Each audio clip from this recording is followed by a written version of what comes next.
Halo teman-teman semua, selamat kembali lagi kepada satu lagi video review kita. Dan untuk video kali ini kita ada MKO13R Enterprise keyboard optical mechanical dari ARMAGEDDON.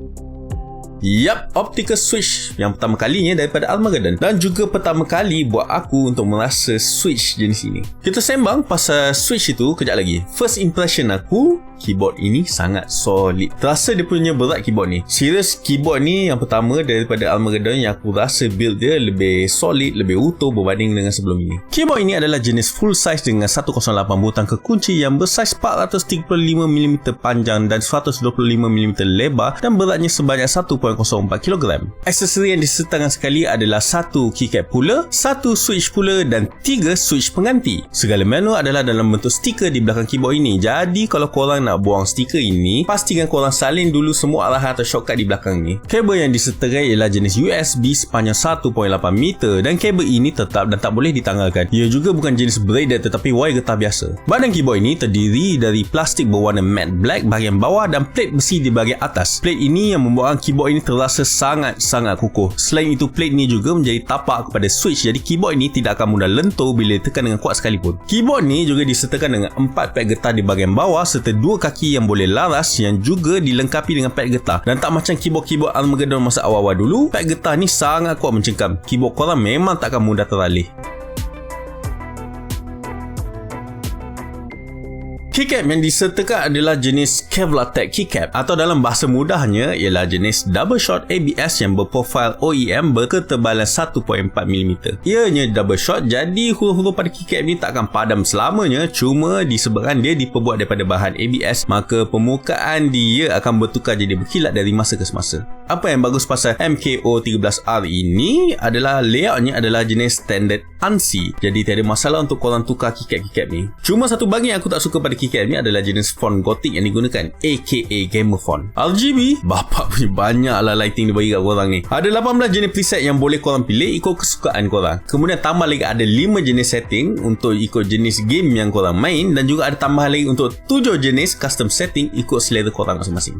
Selain itu, keyboard ini mempunyai shortcut yang dikhaskan pada F-Row daripada F1 hingga ke F11 dengan shortcut seperti media player, my computer, search, calculator dan bermacam lagi. Keyboard ni juga disertakan fungsi macro yang membolehkan korang customizekan setiap fungsi butang-butang yang ada melalui app yang perlu di-download dari website ARMAGEDDON.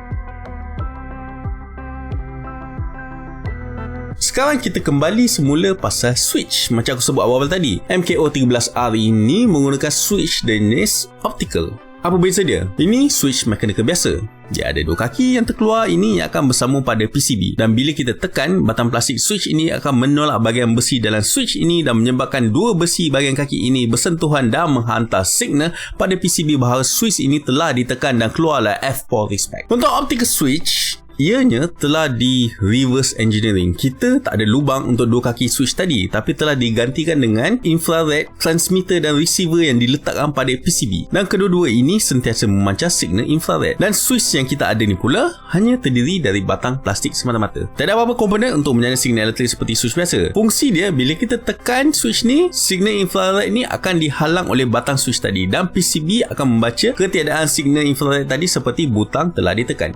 Itu saja. Klik yang korang dengar pada switch optical ni sebenarnya sekadar imitasi kepada cara blue switch bertindak bila ditekan. Dan switch ini adalah jenis hot swappable yang mana korang boleh tukar-tukar switch ini tanpa perlu menggunakan alat soldering. Dari segi pengalaman, switch ini rasa sebiji macam blue switch tapi dengan tekanan yang lebih ringan. Cuba dengar ni.